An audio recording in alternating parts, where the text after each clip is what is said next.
বরিশালের ঘটনায় অ্যাডমিনিস্ট্রেটিভ সার্ভিসের বিবৃতিতে সচিবদের দ্বিমত। ভ্যাকসিনের 2 ডোজের ব্যবধান কমানোর নির্দেশ, গণটিকা কার্যক্রম আর হবে না।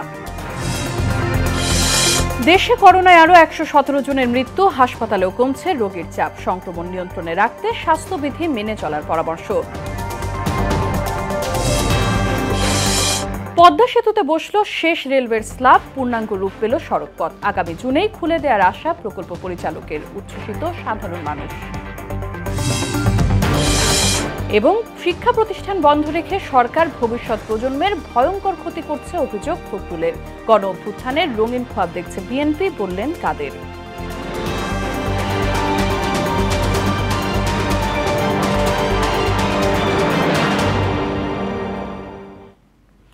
আসসালামু আলাইকুম, মোহনা সংবাদে সবাইকে স্বাগত। শুনছিলেন শিরোনাম, পুরো সংবাদের সঙ্গে আছে বাসিদা সুলতানা রিঙ্কু। বিস্তারিত। করোনা টিকার 2 ডোজের সময়ের ব্যবধান কমানোর পাশাপাশি কারখানা শ্রমিকদের দ্রুত ভ্যাকসিন দেওয়ার নির্দেশ দিয়েছেন প্রধানমন্ত্রী শেখ হাসিনা। মন্ত্রিসভার বৈঠকে তিনি এই নির্দেশনা দেন বলে জানান মন্ত্রিপরিষদ সচিব খন্দকার আনোয়ারুল ইসলাম। বরিশালের ঘটনায় বাংলাদেশ অ্যাডমিনিস্ট্রেটিভ সার্ভিস অ্যাসোসিয়েশনের বিবৃতির ভাষার সঙ্গে সচিবরা একমত নন বলেও জানান তিনি। এদিকে গণটিকাদান কর্মসূচি আর চলবে না উল্লেখ করে টিকা প্রাপ্তির সাপেক্ষে এর নিবন্ধন ও প্রয়োগের কথা জানান স্বাস্থ্যমন্ত্রী জাহিদ মালিক। জাহাঙ্গীর আলমের রিপোর্ট।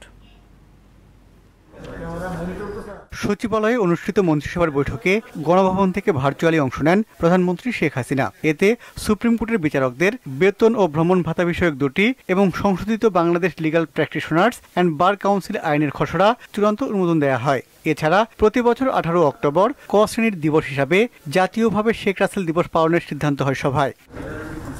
বৈঠকে করোনা থেকে সুরক্ষায় টিকার 2 ডোজের মাঝখানে সময়ের ব্যবধান 15 দিনে নামিয়ে আনা যায় কিনা তা খতিয়ে দেখার পরামর্শ দেন প্রধানমন্ত্রী। প্রাপ্তি সাপেক্ষে শিল্প ও কারখানা শ্রমিকদের সপরিবারের টিকা দেওয়ার কথাও বলেন তিনি। সভা শেষে ব্রিফিংয়ে এসব তথ্য জানান মন্ত্রী পরিষদ সচিব। মাননীয় প্রধানমন্ত্রী ইনস্ট্রাকশন দিয়েছে শুধু শ্রমিক না, তাদের ফ্যামিলি সুদ্ধা তারাও যেন ফোরানার হিসেবে ট্রিটেড হয়। নট অনলি দ্যাট, সেই ক্ষেত্রে আমরা যে 2 মাস পরে যে 2টা ডোজ দিচ্ছি সেটাও অনেক দেশে দেখা যাচ্ছে আরও কম সময়ে সেকেন্ড ডোজ দিচ্ছে। সেই বিষয়টাও বিবেচনা করার জন্য এইচপিএম বিশেষ ইনস্ট্রাকশন দিয়ে দিচ্ছে। বরিশালের মতো ঘটনা এড়াতে পারস্পরিক যোগাযোগ বাড়াতে সব পক্ষকে নির্দেশনা দেওয়া হয়েছে জানিয়ে তিনি বলেন, অ্যাডমিনিস্ট্রেটিভ সার্ভিস অ্যাসোসিয়েশনের বিবৃতির সঙ্গে দ্বিমত পোষণ করেছেন সচিবরা। তারা সবাই এই বিবৃতির সাথে দ্বিমত পোষণ করছে এবং এই ল্যাঙ্গুয়েজ এটা হওয়া উচিত ছিল না। এটা অ্যাডমিনিস্ট্রেটিভ সার্ভিস অ্যাসোসিয়েশনেরও যারা ছিল তারাও অ্যাগ্রি করে গেছেন। এলজি মিনিস্ট্রি থেকেও বলে দেওয়া হয়েছে, ক্যাবিনেট থেকেও বলে দেওয়া হয়েছে, অ্যাডমিনিস্ট্রেশন বা ল এনফোর্সিং এজেন্সি বা পাবলিক রিপ্রেজেন্টেটিভ সবাইকে আপনারা রেগুলারলি আপনারা নিজেরা ইন্টারাকশন করবেন। বৈঠকের পর সাংবাদিকদের মুখোমুখি হয়ে স্বাস্থ্যমন্ত্রী জানান, মজুদ জটিলতার কারণে গণটিকা কার্যক্রমে আর যাবে না সরকার। গণ কথাটা হয়তো আগামীতে ব্যবহার করব না। আমাদের হাতে যখন যতটুকু টিকা আসবে এবং সেই টিকা দিয়ে যতগুলো লোককে দিতে পারবো অতগুলো লোককে আমরা ডাকবো। 16 কোটি ভ্যাকসিন যদি আমরা পেয়ে যাই, যেটা আমরা অর্ডার করেছি, তাহলে তো আমাদের 8 কোটি লোককে আমরা দিতে পারবো এবং এই ভ্যাকসিনগুলো ডিসেম্বরের মধ্যেই আসার কথা। সংক্রমণ মৃত্যুহার কমছে জানিয়ে টিকা নেওয়ার পরও সবাইকে মাস্ক ব্যবহার সহ স্বাস্থ্যবিধি মেনে চলার আহ্বান জানান স্বাস্থ্যমন্ত্রী। 15% নেমেছে। জাহাঙ্গীর আলম, মোহনা সংবাদ, ঢাকা। বরিশালের রাজনীতিবিদ ও প্রশাসনের মধ্যে ভুল বোঝাবুঝির বিচ্ছিন্ন ঘটনা বলে মন্তব্য করেছেন স্বরাষ্ট্রমন্ত্রী আসাদুজ্জামান খান কামাল। বিকেলে বঙ্গবন্ধু অ্যাভিনিউতে জাতির পিতার শাহাদাত বার্ষিকী উপলক্ষে মহানগর উত্তর ছাত্রলীগের অনুষ্ঠানেই মন্তব্য করেন তিনি। দেশের স্বাধীনতা যারা মেনে নিতে পারেননি তারাই বঙ্গবন্ধুকে সপরিবারে হত্যা করেছে উল্লেখ করে দণ্ডপ্রাপ্ত বঙ্গবন্ধুর বাকি খুনিদের দেশে ফিরিয়ে আনার চেষ্টা চলছে বলেও জানান মন্ত্রী। যে কয়েকটা খুনি পালিয়ে রয়েছে আমরা তাদেরকে খুঁজছি। আমরা 2-1 জনের অবস্থান পেয়েছি, আমরা আনার জন্য প্রচেষ্টা চলছে। আমরা তাদেরকে এনে আমরা বিচারের মুখোমুখি যে শাস্তি দিয়েছে সেটা আমরা ব্যবস্থা করব। এই বরিশালের ঘটনা একটা বিচ্ছিন্ন ঘটনা, তাদের সঙ্গে যে ভুল বোঝাবুঝি হতেই পারে সেই নিয়ে তারা যে সভাপতি করেছে এটা সবসময় হয়ে থাকে, এটা নতুন কিছু নয়। আর এই ঘটনা একটা বিচ্ছিন্ন ঘটনা। বিশ্বজুড়ে করোনায় মৃতের সংখ্যা 44,48,000 ছাড়িয়েছে। আক্রান্ত প্রায় 21,28,00,000 মানুষ। এদিকে দেশে আরও 117 জনের মৃত্যু হয়েছে। এই নিয়ে মোট প্রাণহানি 25,399 জন। সোমবার সকাল 8টা পর্যন্ত আগের 24 ঘন্টায় 36,789টি নমুনা পরীক্ষায় 5,717 জন রোগী শনাক্ত হয়েছে। নমুনা পরীক্ষা বিবেচনায় শনাক্তের হার 15.54%। সব মিলিয়ে দেশে 14,67,715 জন করোনা রোগী শনাক্ত হলো। এক বিজ্ঞপ্তিতে এসব তথ্য জানিয়েছে স্বাস্থ্য অধিদপ্তর। রাজধানীর করোনা হাসপাতালগুলোতে কমতে শুরু করেছে রোগীর চাপ। সেই কারণে সহজেই রোগীদের সাধারণ শয্যা মিললেও আইসিইউ বেডের সংকট এখনও রয়ে গেছে। স্বাস্থ্য অধিদপ্তর বলছে, লকডাউনের সুফল হিসেবে 1 সপ্তাহ ধরে দেশে করোনায় মৃত্যু ও সংক্রমণের হার নিম্নমুখী। এই ধারা অব্যাহত রাখতে সবাইকে স্বাস্থ্যবিধি মেনে চলার পরামর্শ দিয়েছে সংস্থাটি। শামীমুজ্জামান চৌধুরীর রিপোর্ট। কুর্মিটোলা জেনারেল হাসপাতালের এই চিত্রই বলে দেয় দেশে কমেছে করোনা রোগীর চাপ। 1 সপ্তাহ আগেও যেখানে রোগী ভর্তি 400 ছুঁই, এখন সেখানে ভর্তি রয়েছে 305 জন। হাসপাতালের বারান্দায় অক্সিজেন সিলিন্ডারের ব্যবস্থা থাকলেও আগের মতো অপেক্ষামান রোগী নেই। তবে এখনও সংকট রয়েছে আইসিইউ বেডের। 1 সপ্তাহ ধরে মৃত্যু ও সংক্রমণ কমতে থাকায় হাসপাতালগুলোতে নমুনা পরীক্ষার চাপও কমেছে। অফিসে জয়েন করার জন্য এখন টেস্ট করাইতে আসছে আর কি। এটা রিপোর্ট না নিলে অফিসে ঢুকতে দিবে না। এসে ডিরেক্ট ফর্ম ফিল আপ করে করা যাচ্ছে, এটা অবশ্যই ভালো। ছোটখাটো জব করি, তার জন্য ওখানে একটু করোনা টেস্ট লাগে। তবে বেড়েছে টিকা গ্রহীতার সংখ্যা। প্রবাসীদের কিছু ফাইজারের টিকা পেলেও বেশিরভাগই প্রথম ডোজ নিচ্ছেন সিনোফার্ম আর দ্বিতীয় ডোজ পাচ্ছেন মডার্নার ভ্যাকসিন। টিকা পেয়ে সন্তোষ জানান অনেকেই। সুন্দরভাবে ভালোভাবে চলেছে। I am really happy. আমি লাইনে দাঁড়াইছিলাম, ওই ভাইয়েরা বলছে আর কি আপনি যান ভিতরে গেলে আপনার সমস্যাটা সমাধান করবে, এখন ফাইজার টিকা দিবে আর কি। স্বাস্থ্য অধিদপ্তরের মুখপাত্র জানান, পরীক্ষার তুলনায় শনাক্তের হার কমায় হাসপাতালগুলোতে রোগীর চাপও কমতে শুরু করেছে। হাসপাতালে ভর্তি রোগীর সংখ্যা আগের চাইতে কমেছে। আমরা আমাদের যে বিছানার যে শয্যা সংখ্যার যে তথ্যগুলো আসে সেটি আপনারাও দেখেন, আমরাও কিন্তু আপনাদের সঙ্গে প্রতিদিন সেটি আমরা শেয়ার করি। সেটি অনেকখানি কমে এসছে। এটি আমরা মনে করি যে একটি সাময়িক স্বস্তির জায়গা তৈরি করে দিয়েছে। এখন যদি সবাই টিকাটি যথাসময়ে গ্রহণ করেন, এই ধারাটি যদি অব্যাহত থাকে, তাহলে নিউ নর্মাল যে জীবনটি আছে, স্বাভাবিক জীবনের কাছাকাছি আমরা হয়তো আবার খুব তাড়াতাড়ি ফিরে যেতে পারবো। করোনা সংক্রমণের নিম্নমুখী ধারা অব্যাহত রাখতে সবাইকে স্বাস্থ্যবিধি মানার পরামর্শও দেন তিনি। স্বাস্থ্যবিধি আমরা যদি সকলে মেনে চলি। শামীমুজ্জামান চৌধুরী, মোহনা সংবাদ, ঢাকা। যারা দলীয় প্রধানের মুক্তির জন্য একটা মিছিল পর্যন্ত করতে পারে না, তাদের মুখে গণ অভ্যুত্থানের কথা মানায় না বলে মন্তব্য করেছেন আওয়ামী লীগ সাধারণ সম্পাদক ওবায়দুল কাদের। আর বিএনপি মহাসচিব মির্জা ফখরুল ইসলাম আলমগীর বলেছেন, শিক্ষা প্রতিষ্ঠান বন্ধ রেখে সরকার ভবিষ্যৎ প্রজন্মের ভয়ঙ্কর ক্ষতি করছে। হুমায়ুন কবিরের রিপোর্ট।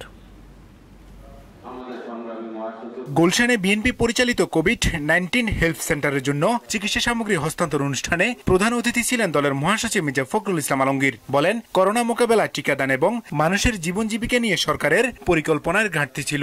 পৃথিবীর সব দেশেই একটা পরিকল্পনা করা হয়েছে আপনার করোনা। তারা যেমন তারা চিকিৎসার জন্য পরিকল্পনা করেছে, তেমন তারা টিকা ভ্যাকসিনেশনের জন্য পরিকল্পনা করেছে। আমাদের এখানে কোনো পরিকল্পনা। মহিলা ও শিশু বিষয়ক উপকমিটির উদ্যোগে জাতীয় শোক দিবসের ভার্চুয়াল আলোচনা সভায় প্রধান অতিথি ছিলেন আওয়ামী লীগ সাধারণ সম্পাদক ওবায়দুল কাদের। বলেন, সরকার নয়, বিএনপি এ জনবিচ্ছিন্ন।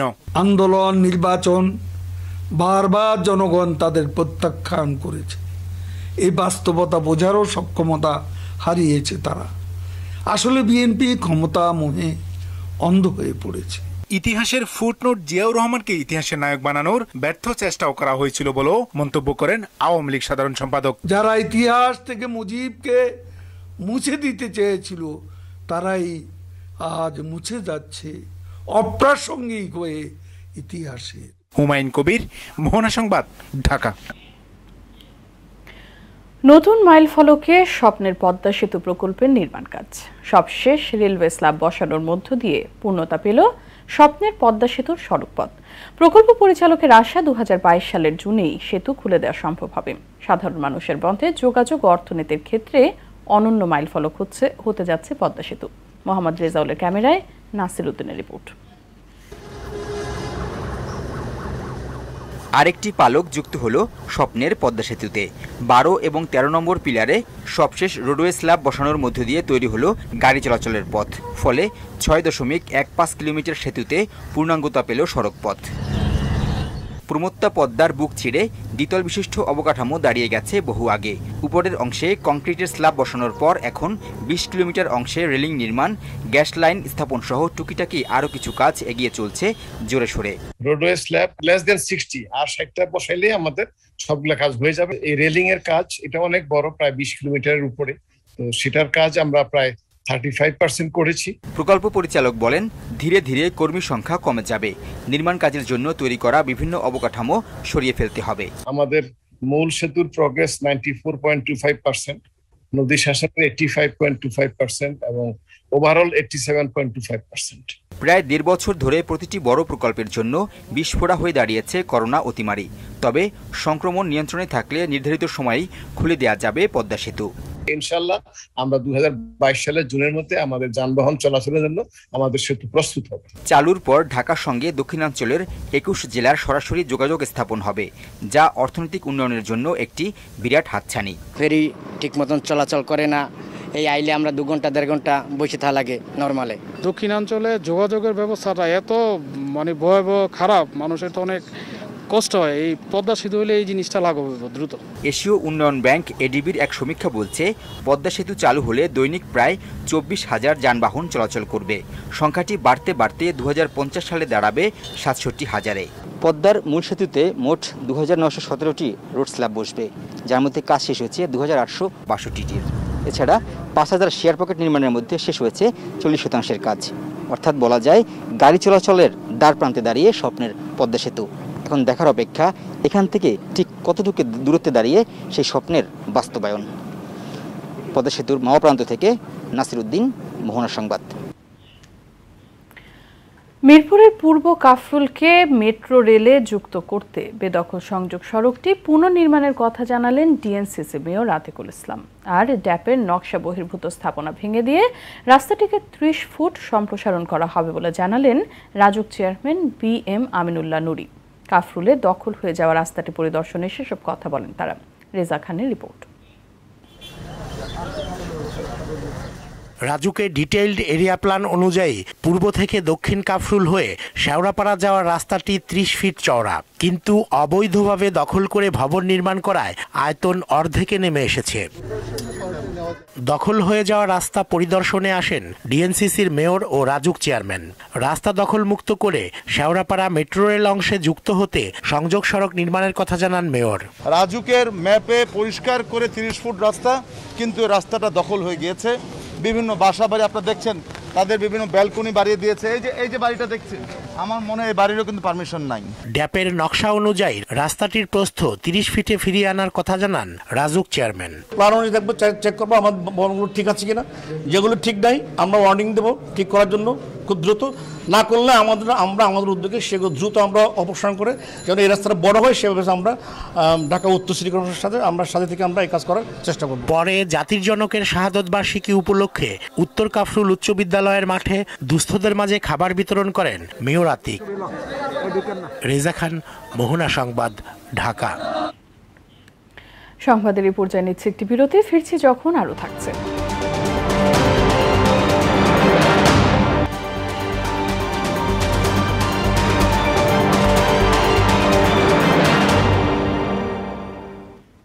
স্বাগত আরও একবার, দেখছেন মোহনা সংবাদ। Bangladesh university of business and technology বিউবিটির এবছরের স্বাধীনতা দিবস সম্মাননা দেওয়া হয়েছে শিল্প প্রতিমন্ত্রী বীর মুক্তিযোদ্ধা আলহাজ কামাল আহমেদ মজুমদারকে। দুপুরে পল্লবীর মোহনা ভবনে শিল্প প্রতিমন্ত্রীর হাতে এই স্বর্ণপদকটি তুলে দেন বিউবিটির উপাচার্য ফায়েজ খান। এ সময় তিনি বলেন, শিক্ষাক্ষেত্রে অবদানের স্বীকৃতি স্বরূপ এই সম্মাননা দেওয়া হলো। আর এই সম্মাননা শিক্ষা বিস্তারে আরও উৎসাহ যোগাবে বলে মনে করেন শিল্প প্রতিমন্ত্রী। আরও জানাচ্ছেন হুমায়ুন কবির। কয়েক বছর ধরে স্বাধীনতা দিবসে বীর মুক্তিযোদ্ধাকে সম্মাননা দিচ্ছে Bangladesh university of business and technology বিউবিটি। এবছর পদক দেওয়া হয় বীর মুক্তিযোদ্ধা, শিক্ষানুরাগী, শিল্প প্রতিমন্ত্রী আলহাজ কামাল আহমেদ মজুমদারকে। সম্মাননা তুলে দেন প্রতিষ্ঠানটির উপাচার্য অধ্যাপক ডক্টর মোহাম্মদ ফয়েজ খান, প্রভিসি অধ্যাপক ডক্টর আলী নুরো, রেজিস্ট্রার হারুন রশিদ। উপাচার্য বলেন, শিল্প প্রতিমন্ত্রীকে সম্মাননা জানাতে পেরে বিউবিটি কর্তৃপক্ষ গর্বিত। ভবিষ্যৎ প্রজন্ম এই মুক্তিযোদ্ধার পথ অনুসরণ করবে বলেও আশা উপাচার্যের। সত্যি আমরা খুবই আনন্দিত যে মন্ত্রী মহোদয়কে আমরা আজকে তার অফিসে এসে আমরা এই মেডেলটা দিতে পেরেছি এবং মন্ত্রী মহোদয়ের কথা শুনে আমরা অত্যন্ত আনন্দিত যে উনি আমাদের শিক্ষা বিস্তারে বিরাট ভূমিকা রাখছেন। শিল্প প্রতিমন্ত্রী আলহাজ কামাল আহমেদ মজুমদার বলেন, বিউবিটির এই সম্মাননা শিক্ষা বিস্তারের ক্ষেত্রে অবদান আরও প্রসারিত হবে। আমি বিউবিটির কাছে কৃতজ্ঞ যে ওনারা একজন মুক্তিযোদ্ধাকে সম্মানিত করেছেন, এজন্য আমি গর্ববোধ করি। আমি মনে করি আমার কাজকর্ম আরও উৎসাহ বাড়বে। বর্তমানে আমি যে শিক্ষা ক্ষেত্রে আমি বলবো আমি যে অবদান রেখে চলছি, আগামীতে আরো বেশি করে আমি রাখতে পারবো এবং আমার উৎসাহ বৃদ্ধি পাবে। আমি যদি ওনাদের কোনো সাহায্য সহযোগিতা করতে পারি, আমি নিজেকে গৌরবান্বিত মনে করব। এর আগেও শিক্ষাক্ষেত্রে বিশেষ অবদানের জন্য বুদ্ধিজীবী forum, Dhaka commerce college, Manipur উচ্চ বিদ্যালয় কলেজ সহ বিভিন্ন প্রতিষ্ঠানের পক্ষ থেকে বীর মুক্তিযোদ্ধা আলহাজ কামাল আহমেদ মজুমদারকে সম্মানিত করা হয়। হুমায়ুন কবির, মোহনা সংবাদ, ঢাকা। সিলেট ৩ আসনের উপনির্বাচন আগামী ৪ সেপ্টেম্বর নির্ধারণ করেছে ইসি। আগারগাঁয় নির্বাচন ভবনে সংবাদ সম্মেলনে ইসি সচিব হুমায়ুন কবির খন্দকার বলেন, এ লক্ষ্যে ১ সেপ্টেম্বর সকাল ৮টা থেকে পরবর্তী ২৪ ঘণ্টা প্রার্থীরা নির্বাচনী প্রচার চালাতে পারবেন। ডিসেম্বরের মধ্যে সব ইউনিয়ন পরিষদ, নারায়ণগঞ্জ সিটি কর্পোরেশন, জেলা পরিষদ নির্বাচন এবং বাকি উপনির্বাচন সম্পন্ন করার কথাও জানান তিনি। করোনা সংক্রমণ বেড়ে যাওয়ায় গেল ২৬ জুলাই সিলেট ৩ আসনের উপনির্বাচন ৫ আগস্ট পর্যন্ত স্থগিত করেন হাইকোর্ট। ডিসেম্বরের মধ্যে আমাদের যে ইউনিয়ন পরিষদ, তারপরে জেলা পরিষদ এবং নারায়ণগঞ্জ সিটি কর্পোরেশন সব অন্যান্য যদি উপজেলা পরিষদের কোনো উপনির্বাচন থেকে থাকে যারা মারা গেছে, এগুলো ডিসেম্বরের মধ্যে করে ফেলবে। সেনাবাহিনীর অবসরপ্রাপ্ত মেজর সিনহা মোহাম্মদ রাশেদ খান হত্যা মামলার সাক্ষ্য গ্রহণ শুরু হয়েছে। জেলা ও দায়রা জজ আদালতে প্রথম দিনে সাক্ষ্য প্রদান করেন মামলার বাদী ও সিনহার বোন শারমিন শাহরিয়ার ফেরদৌস। সরকার পক্ষের আইনজীবী পিপি জানান, ২৫ আগস্ট পর্যন্ত টানা ৩ দিন ১৫ জনের সাক্ষ্য গ্রহণ করতে পারে আদালত। এই সময় মামলার মোট সাক্ষী ৮৩ জন। সাক্ষ্য গ্রহণকে কেন্দ্র করে আদালতে তোলা হয় টেকনাফ থানার বরখাস্ত ওসি প্রদীপ সহ ১৫ আসামিকে। পরে তাদের কারাগারে পাঠানো হয়। দেশে প্রথমবারের মতো টিভিএস আনলো Bluetooth connected scooter NTorq 125cc race edition. Virtual ইভেন্টের মাধ্যমে গ্রাহকদের টিভিএস অটো বাংলাদেশ লিমিটেড মোটরসাইকেলটি উপহার দেওয়া হয়েছে। টিভিএস রেসিং থেকে অনুপ্রাণিত হয়ে তরুণদের জন্য বিশেষভাবে ডিজাইন করা এই স্কুটারটিতে রয়েছে টিভিএস স্মার্ট কানেক্ট টিএম প্রযুক্তি।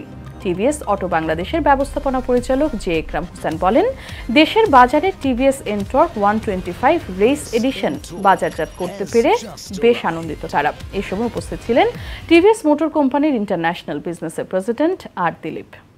এই ছিল মোহনা সংবাদে। পরের সংবাদ রাত ১২টায়। মোহনার সবশেষ খবর জানতে ভিজিট করুন www.mohna.tv। সংবাদ দেখতে পারেন ফেসবুক ও ইউটিউবে। সঙ্গে থাকার জন্য ধন্যবাদ সবাইকে।